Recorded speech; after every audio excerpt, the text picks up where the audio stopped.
Sudah tahukah kalian negara kaya raya yang sesungguhnya di Timur Tengah?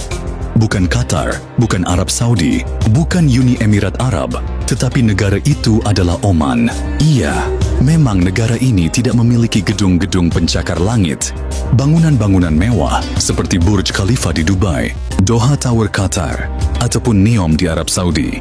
Tetapi Oman lebih memilih jalan lain, tidak membangun kemegahan dan kemewahan yang hanya dinikmati oleh orang kaya saja. Oman lebih memilih sederhana, membangun fasilitas masyarakat, dan memberikan kemakmuran untuk masyarakatnya. Bahkan di negara Oman tidak ada pengemis, dan 90% warganya memiliki rumah beserta kendaraan pribadi. Bahkan nilai mata uang Oman salah satu yang terkuat di dunia, bahkan lebih kuat 3 kali lipat dibanding dolar. Inilah sebabnya kenapa Oman disebut negara kaya yang pura-pura miskin. Namun sebelum lanjut membedah tentang negara Oman, kami mengucapkan terima kasih kepada kalian semua. Masih bersama kami Bolo Dewe Traveler, channel yang selalu menghadirkan seputar perjalanan wisata, tempat-tempat bersejarah, ilmu pengetahuan, teknologi terbaru, dan kejadian-kejadian luar biasa.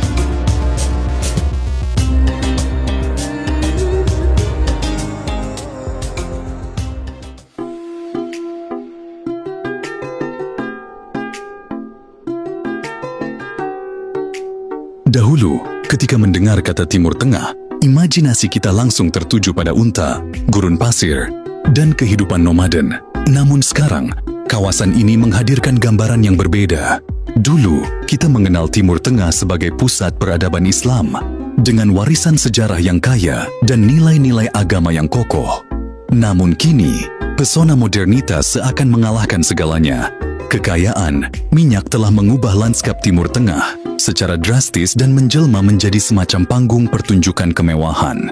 Dubai, misalnya, telah berhasil mengubah diri dari sebuah desa nelayan menjadi sebuah kota metropolitan yang ikonik.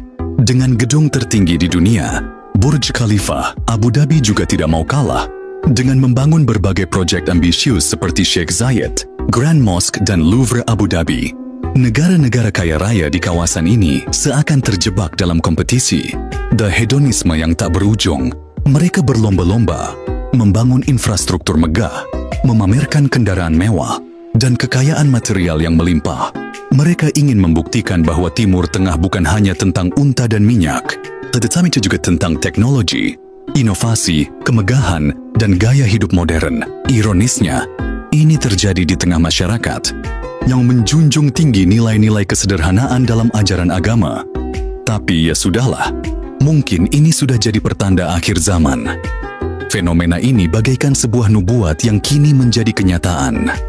Sebagaimana yang telah dijelaskan dalam sebuah hadis, Rasulullah Shallallahu Alaihi Wasallam 1400 tahun lalu, dan kini kita menyaksikan hadis tersebut terwujud secara nyata. Dan menariknya, di tengah hiruk-pikuk kompetisi ini muncul sebuah anomali. Oman, negara kaya raya lainnya di kawasan ini, yang justru memilih jalan yang berbeda. Mereka tidak membangun gedung pencakar langit, tidak hidup bermewah-mewahan, dan tetap menjalani kehidupan yang bersahaja. Padahal kalau mereka mau, Oman juga bisa bangun gedung pencakar langit seperti para tetangga. Oman lebih milih ngopi di bawah pohon kurma, sambil nonton para tetangga sibuk bangun istana di padang pasir. Oman mungkin tidak sepopuler negara Timur Tengah lainnya, namun Oman sudah dikenal sejak zaman kenabian. Jika kita melihat ke masa lampau, wilayah yang sekarang dikenal sebagai Oman disebut Hubairah.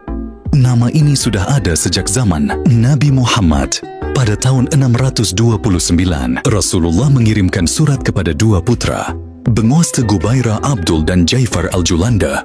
Setelah membaca surat tersebut, penguasa dan rakyat Gubairah serentak memeluk Islam. Mendengar berita itu, Rasulullah bersabda, "Rahmat Allah kepada rakyat Hubairah. Mereka beriman tanpa harus melihatku." Nabi kemudian mengutus Amr bin Ash untuk mengajarkan Islam kepada mereka. Oman mungkin tidak sepopuler Dubai, Uni Emirat Arab, atau Arab Saudi, yang dikenal sebagai raksasa minyak. Negara ini juga merupakan penghasil minyak yang signifikan. Bahkan ketika stok minyak di negara-negara Arab lain seperti Saudi Arabia mulai menipis, Oman masih memiliki cadangan minyak yang cukup besar. Selain itu, jika stok minyak mereka habis, Oman masih memiliki cadangan emas dan uang negara yang melimpah sebelum ditemukannya minyak pada pertengahan abad ke-20. Perekonomian negara ini hampir sepenuhnya bergantung pada perikanan dan pertanian yang memanfaatkan sistem irigasi tradisional yang disebut falaj atau aflaj. Sistem ini dibangun menggunakan bahan tradisional seperti batu, tanah liat, dan bambu. Falaj mampu mengalirkan air dari sumber daya, air bawah tanah atau air hujan yang tertahan di lembah-lembah kering di dataran tinggi yang disebut wadi. Sistem ini memanfaatkan topografi dan gravitasi untuk mengalirkan air ke pemukiman atau lahan pertanian tanpa menggunakan pompa atau sumber energi lain. Menariknya, sektor pertanian di negara ini tidak berorientasi pada ekspor, melainkan difokuskan untuk mencapai swasembada pangan. Petani Oman secara tradisional membudidayakan berbagai jenis tanaman pangan untuk mencukupi kebutuhan pangan mereka dan keluarga mereka sendiri. Bertemuan cadangan minyak yang signifikan pada tahun 60-an menjadi titik balik bagi Oman. Namun potensi besar ini baru dapat dimanfaatkan secara optimal setelah Sultan Qaboos naik takhta pada tahun 70. Ia bagaikan arsitek yang merancang ulang negaranya dengan visinya yang kuat untuk mengembangkan dan memakmurkan negara. Ia melakukan transformasi besar-besaran terhadap negeri ini, mengubah Oman dari negara terisolir dan terbelakang menjadi negara modern dan sejahtera. Pendapatan dari sektor minyak yang mencapai 1 juta barel per hari dikelola dengan bijak untuk membangun infrastruktur yang memadai, termasuk rumah sakit, sekolah, universitas, dan perumahan bagi warga Oman. Alih-alih menggunakan pendapatan negara untuk proyek prestisius, seperti gedung pencakar langit, Sultan Qaboos memilih pendekatan yang berbeda. Ia lebih fokus pada peningkatan kesejahteraan rakyat. Karena bagi sang sultan, kesejahteraan rakyat adalah mahkota terindah yang bisa menghiasi negaranya. Salah satu bukti nyata keberhasilan kepemimpinannya adalah tingginya kualitas hidup masyarakat Oman. Di sini kemiskinan dan tunawisma seakan menjadi cerita dari masa lalu. Bahkan keluarga dengan penghasilan rendah pun umumnya memiliki rumah sendiri dan mobil pribadi. Meskipun mereka mungkin tergolong dalam kategori ekonomi rendah, akses terhadap sumber-sumber penghidupan seperti pertanian atau pekerjaan di sektor pemerintahan juga cukup terbuka. Selain itu, pendidikan berkualitas dan pelayanan kesehatan di negara ini tersedia secara gratis. Tak heran kemiskinan dan tunawisma menjadi fenomena langka di negeri ini. Kemakmuran Oman bukan sekedar cerita. Data dari Bank Sentral Oman dan Kementerian Perencanaan menunjukkan bahwa rata-rata pendapatan bulanan rumah tangga Oman pada 2024 mencapai 1.500 sampai 2.500 rial Oman atau sekitar 67 juta sampai 112 juta rupiah. Kekuatan ekonomi Oman juga tercermin dari nilai tukar mata uangnya yang sangat tinggi.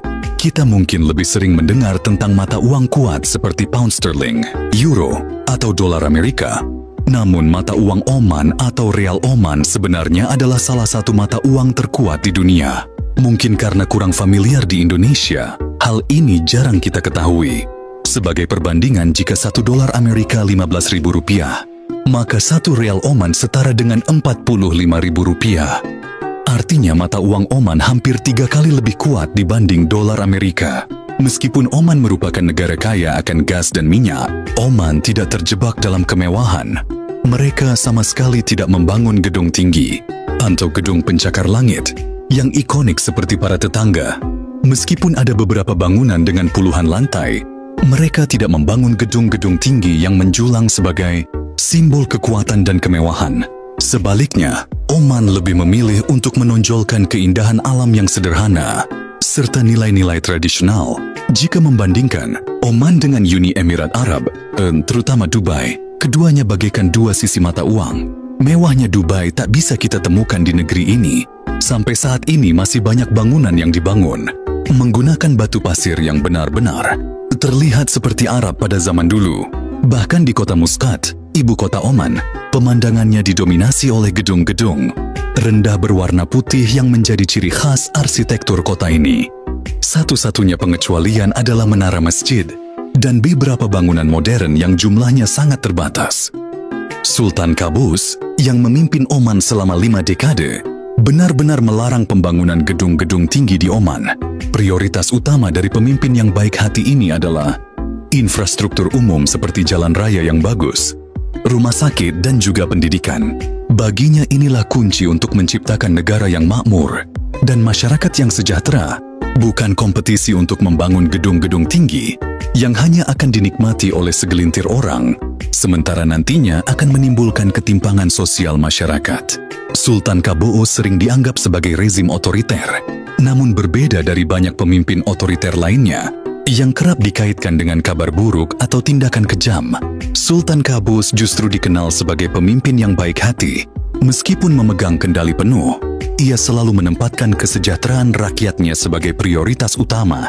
Tak ada kesan bahwa kekuasaannya didorong oleh ambisi pribadi atau kerakusan. Namun seperti halnya setiap pemimpin, tentu ada kritik yang dilontarkan dari beberapa pihak menganggap bahwa Sultan Qaboos memiliki kebijakan yang tegas terhadap pelanggaran hukum.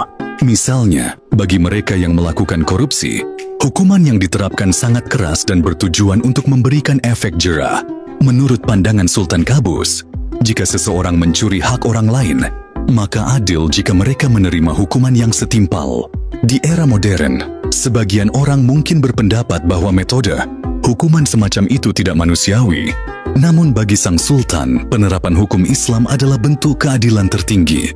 Misalnya, hukuman rajam bagi pelaku zina dianggapnya sebagai hukuman yang pantas.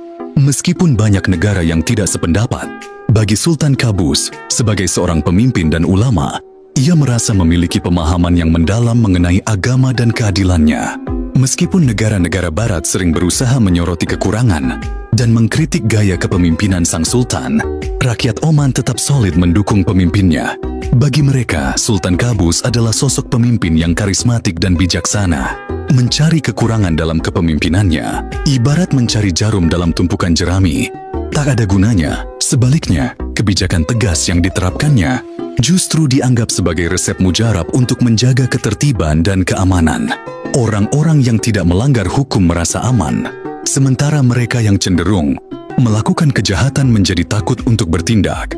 Sultan Qaboos berkeyakinan bahwa kemiskinan dan kelaparan adalah akar dari kejahatan.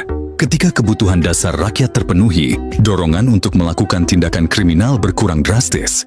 Tak heran, tingkat kejahatan di Oman sangat rendah. Tak hanya menjadi pemimpin yang dicintai rakyatnya, Sultan Qaboos juga dikenal sebagai sosok negarawan yang disegani dunia. Kebijaksanaan dan keahliannya dalam berdiplomasi membuat Oman menjadi penengah yang dipercaya banyak negara.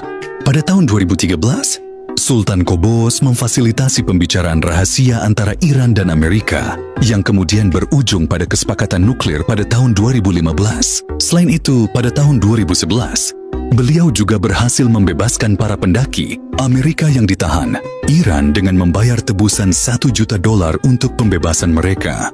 Oman juga tidak ikut serta dalam intervensi militer yang dipimpin Arab Saudi di Yaman pada 2015 dan juga tidak memihak dalam perselisihan antara Arab Saudi dan Qatar di tahun 2017.